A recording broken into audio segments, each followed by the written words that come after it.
ambacho atakaporudi nyumbani kwao awe na kitu ambacho atasema kwamba nikienda mahali fulani nikafanya kazi na sasa kwa hakika nimerudi na niko na kitu ambacho ni cha kusema nimefanya kazi. Hivyo basi miaka yake 15 ilipotamatika akarudi huyu mjini. Alipokuwa katika sehemu ile ambayo alikuwa anaishi, mtu alikuwa anaogopewa sana.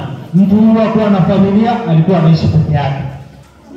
Hivyo basi jinsi hali ya anga inavyozidi kuwa, mtu yule mvua ikaanza kunyesha. Mvua ikanyesha usiku na mchana. Sawia kwamba hata asubuhi tuliposoma kwamba vijana walipoenda katika harakati ya uinjilisti waliweza kupatana na changamoto ya mvua. Hivyo basi tutaona kwamba vile mvua inatenda kazi yake. Mtu huyu mvua ikanyesha wapendwa usiku na mchana. Mvua ikanyesha hadi serikali ikatangaza kwamba watu wana ambao wako kwenye maeneo ya chini waweze kuhama. Na wale watu ambao nyanda za chini hata hapa kwetu mvua ikaanza kunyesha, tunasikia wengine wanasema serikali saidia. Hivyo basi harakati kama hiyo, mtu yule alipokuwa amejenga katika hali kwamba mvua itakaponyesha maji yatamfikia. Wapendwa, siku zinapozidi kusonga, mvua inazidi kunyesha usiku na mchana, ikafika kiwango cha kwamba serikali imeanza kuhamisha watu waondoke katika mahali penye si salama. Mzee yule akaambiwa kwamba mvua inaendelea kunyesha, kuna hatari ya kuwa mahali penye upo, basi ondoka uende katika mahali penye ni salama. Mzee akasema mimi sitaondoka kwa sababu niliweza kufanya kazi kwa miaka 15, nikajenga nyumba hili nzuri, niko na gari nzuri. Basi sitaweza kuacha vitu vyangu niondoke kwa sababu ya mvua. Najua Mungu ninayemwabudu atafanya nini? Ataniokoa. Mzee akazidi kuwa pale, mvua ikaendelea kunyesha, maji yakawa mengi, na maji yanapozidi kuwa mengi, mzee naye anazidi kutafuta mahali penye atakaa ili maji asije kumfikia. Wapendwa, maji ikaanza kuwa mengi, maji imeingia kwa nyumba. Mzee bado anazidi kusema kwamba sitaacha nyumba ambayo nilijenga, sitaweza kuacha vitu vyangu ili niweze kutoroka kwa sababu ya mvua. Mungu ninayemwabudu anafanya nini? Ataniokoa. Wapendwa, serikali ikatuma ndege ili iende kumwokoa katika sehemu ile, kwa sababu magari hayangefika, maji ni mengi. Wapendwa, mzee akakataa, akaambia yule mwenye ndege kwamba mimi sitawacha vitu vyangu kuondoka kwa sababu ya mvua. Mungu ninayemwabudu atafanya nini? Ataniokoa. Mvua siku kunyesha, siku ya kwanza, siku ya pili, maji yanaendelea kunyesha. Mzee anapoona maji yanaendelea kunyesha, anasonga upande wa juu, anaendelea kupanda, akapanda mpaka kafika kwenye paa la nyumba. Sasa anapokuwa kule juu, bado ndege zikaja zikamwambia kama mzee, mahali penye huko ni mahali pabaya, uko katika harakati mbaya. Imepasi wapendwa, mzee akajulisha kwamba na hicho ungeondoka sasa, usipoondoka kuna mambo yatakupata nini? Ni kifo. Mzee akawaambia kwamba mimi sitaondoka kuacha nyumba ambayo nilitumikia miaka 15. Sitaweza kuacha gari langu, licha kwa maji ni mengi, sitaondoka. Bali nitasidi kusimama kwa sababu najua Mungu ninayemwabudu ataniokoa.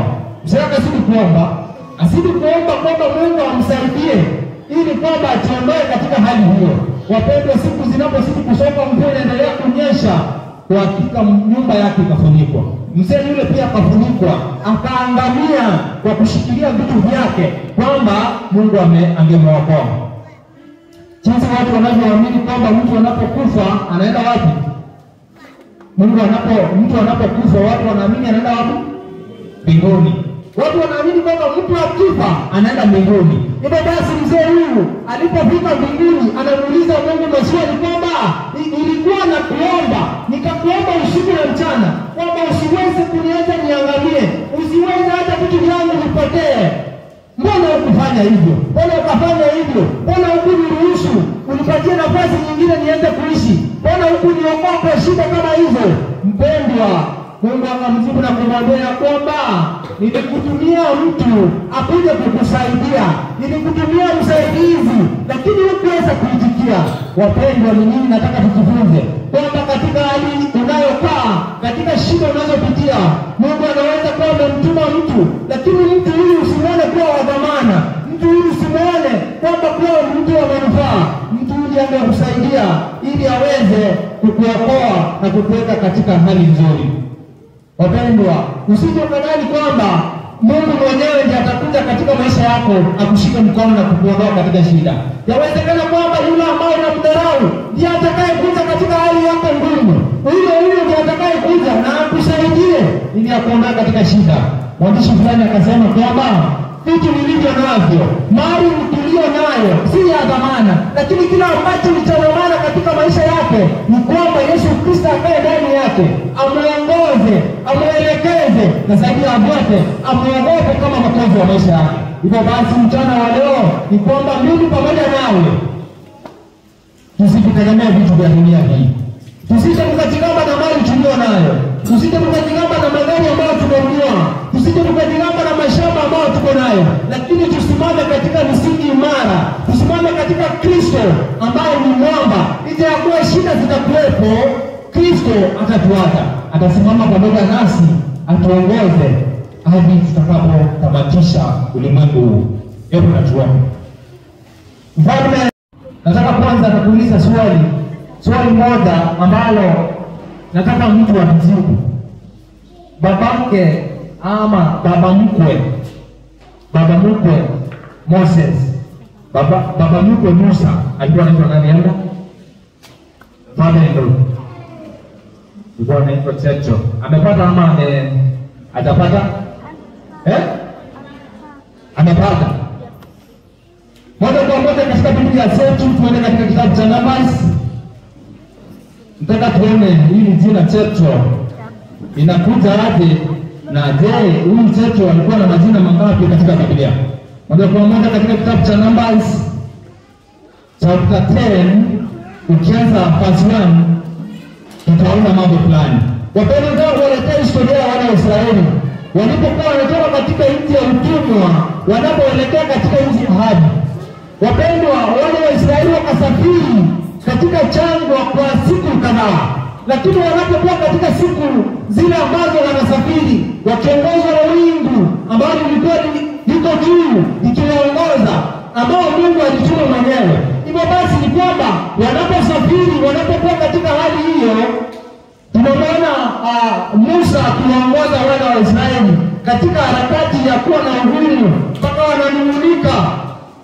Wapendwa, kitabu hicho cha Numbers kitatuelezea tuone kwamba je, katika maisha yetu tunaweza kumkataa Mungu anapotoa wito. Wale ambao wanaandika title yetu ya siku ya leo inasema kwamba the ignorance when God gives some orders. Ignorance nini hela? Ignorance. Ujinga. Ignorance ni ujinga. Mapuuso, walimu zero, ignorance. Kutojua. Hiyo hata pia ni majibu sahihi, lakini tutaona hiyo ignorance wakati Mungu anapopeana mwelekeo. The ignorance when God gives some orders. Wapendwa, katika kitabu cha Numbers Moses anapatiwa kazi ya kuelekeza wana wa Israeli ili kuwafikisha katika nchi ya ahadi. Unapoanza kitabu hicho, unaposoma verse 1, ule ambao amepata na kusomea the book of Numbers 10 verse 1, ule ambao amepata asome, inasema kisha Bwana akanena na Musa akamwambia akifanyia tarumbeta za mbili za fedha. Haya, amepatia kazi kwamba atifanyie tarumbeta ambazo atazifanyia walete wana wa Israeli pamoja. Kumbuka walipokuwa wakisafiri walikuwa wanaweka hema ama kambi mahali fulani kwa siku kadhaa ili wakipumzika na kuendelea na safari. Kwa basi amemwambia akitengenezee tarumbeta hizo mbili ili atakapokuwa anataka kuwakusanya wana wa Israeli na kushughulikia pamoja na wao atazitumia hizo mbili. Soma. Na atazitumia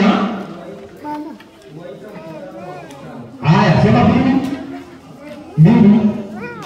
Aha.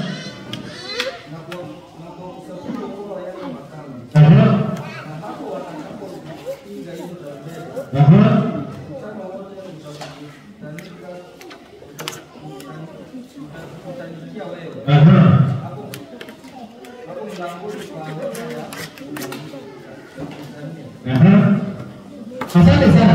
Kwamba amewapatia kazi kwamba wakitengenezea tarumbeta 2. Hizi tarumbeta zitakuwa za kazi gani? Kazi yao kubwa itakuwa ni kwamba zitakapokuwa zimepulizwa, wale watu ambao watakuwa kwenye hema watakutana ili kwa ajili ya Musa kuzungumza pamoja na wao. Hebu soma mstari wa 4.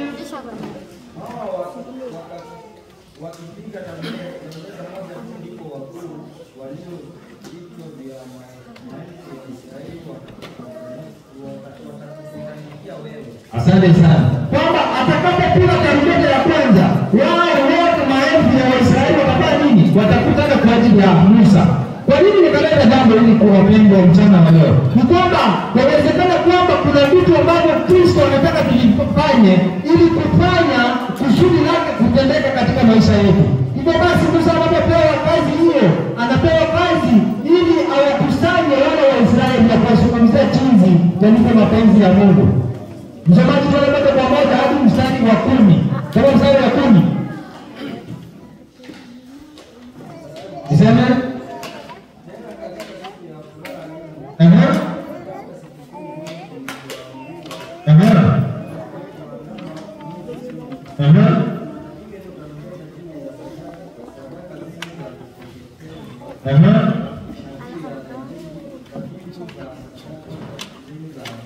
Asante sana. Nenda mstari wa 20.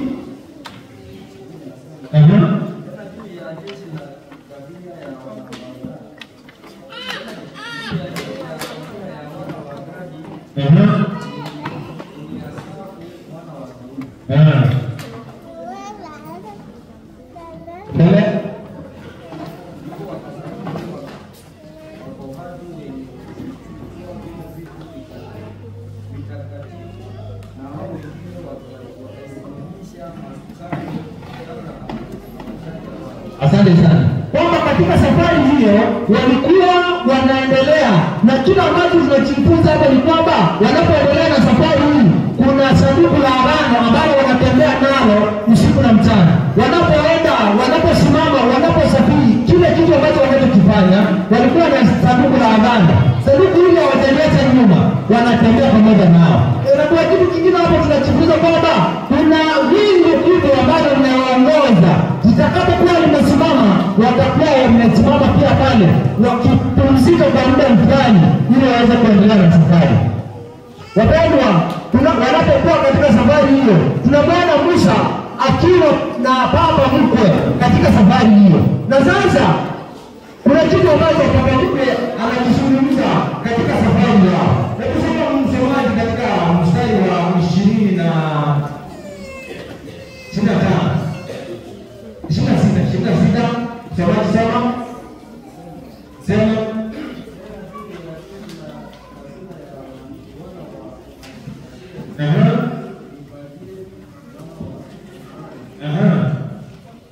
Sema chini sawa.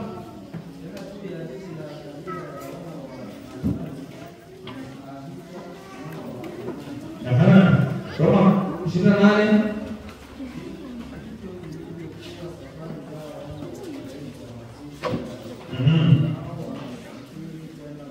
Wakaendelea kusafiri. Wanapoendelea na usafiri wao, wanapokuwa katika safari ya kusafiri katika ile jangwa, wanaendelea mbele.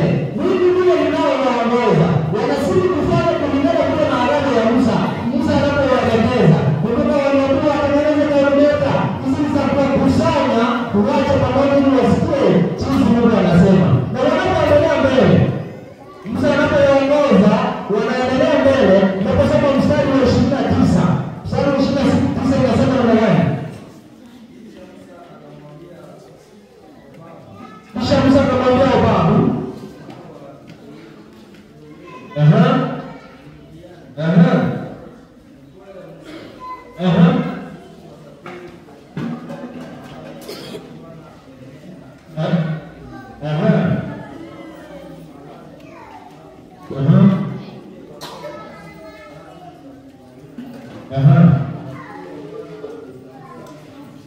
Asante sana.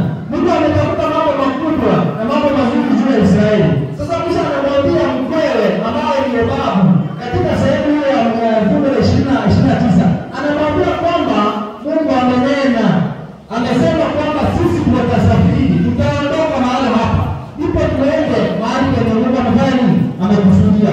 Wanapozidi kuzungumza, kumbuka kuna agano ya Mungu kwamba Mungu ameongoza na amesema wasije kusonga kwa kuongozwa na wingu kuu. Sasa wanaposema wanaondoka, Yobabu anakataa. Yobabu ndio tumesema kwamba ni father to Moses, ambaye tumesema ni nani? Jethro. Tumesema hivyo. Hivyo basi wanaendelea kusonga. Sasa Jethro anasema kwamba ambaye ni Yobabu anaambiwa kwamba Mungu amenena kwamba tutaenda pamoja na wapendwa. Mungu ametufanyia mambo makubwa. Mungu ametuahidi vitu vikubwa. Lakini hatuangalii hivyo. Tunaangalia machumba ambayo tumetengeneza. Tunaangalia magari ambayo tumenunua. Tunaangalia masomo yetu. Tunaangalia fedha zetu. Tunasahau ahadi Mungu ambaye ametupa. The ignorance when God gives some orders. Mungu amepeana ahadi, amepeana maelekezo kwamba wasije kwenda safari. Sisi katika maisha yetu tumeambiwa kwamba Kristo amerejesha nguvu karibuni. Hivyo basi mimi na wewe tumefanya nini ili kujiandaa kwa ajili ya kurudi kwa Yesu Kristo mara ya pili? Baba amekataa kwenda na akina Musa. Baba amekataa kwenda na wana wa Israeli. Kwa sababu gani? Ametazamia vitu ambavyo vilikuwepo katika nchi yao. Hataki kuandamana pamoja na wao. Hataki kuona mazuri ambayo yako mbele yake. Lakini amevitazama vitu vya dunia hii na jamaa yake. Wapendwa, Kristo ataka mara ya pili, hataangalia vitu vilivyo navyo. Hataangalia kila ambacho umekijengea kwa muda mrefu. Anaangalia chumba lake nzuri. Mzee anaangalia magari aliyo nayo makubwa. Akamsahau kwamba Mungu angependa jambo. Anapoletea wokovu, anapoletea usaidizi, hakuona usaidizi ule. Bali akasema kwamba mimi nitakwambia vitu vyangu. Mimi nitakwambia chumba yangu. Wapendwa, mchana wa leo, mimi na wewe tunapokuwa katika dunia hii ya dhambi, tusijifuatilie vitu vya dunia hii, lakini tukuaminie Kristo. Kristo akao ndani yangu. Inawezekana Kristo anaweza kuchukua vitu vyote. Wapendwa, mimi na wewe tumtazamie Kristo kama mwokozi wa maisha yetu. Tunapokaa katika dunia hii, tunapokuwa katika maisha haya magumu, tusitazamie vitu vya dunia hii, bali tumshikilie Kristo, tusikukaa ndani yake, atuongoze katika maisha haya na maisha yajayo. Mungu wa mbinguni atuongoze na atubariki katika jina la Bwana mwokozi wetu. Tusimame kwa